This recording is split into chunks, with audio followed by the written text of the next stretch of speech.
I think people have to understand what that level of mass terrorism as Algerians experienced in the 1990s at the hands of the fundamentalist armed groups does to families.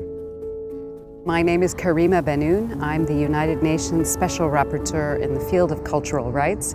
I'm also a professor of international law and human rights at the University of California, Davis School of Law. I think forgetting is also a kind of violence. Just to give you one concrete example, it's about to be the 10th anniversary of an attack on the UN headquarters in Algiers by Al-Qaeda in the Islamic Maghreb. One of the victims of that attack was my childhood next-door neighbor, a very great man named Shedli Hamza.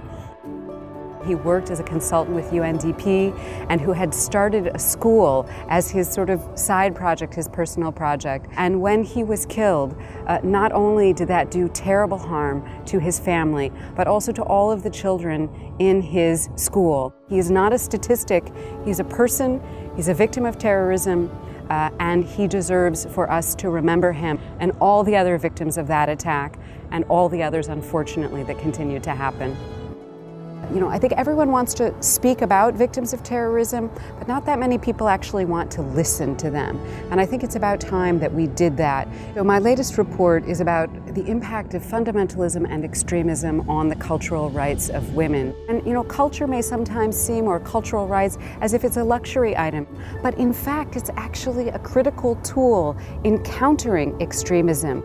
I think about the great Sabine Mahmoud, who ran the T2F Cultural Center in Karachi, where people could come together and discuss even very difficult issues like the blasphemy law. They could also come together for music and poetry, and she was tragically assassinated in 2015. But other cultural activists have kept her cafe, T2F, open and the spirit of T2F alive.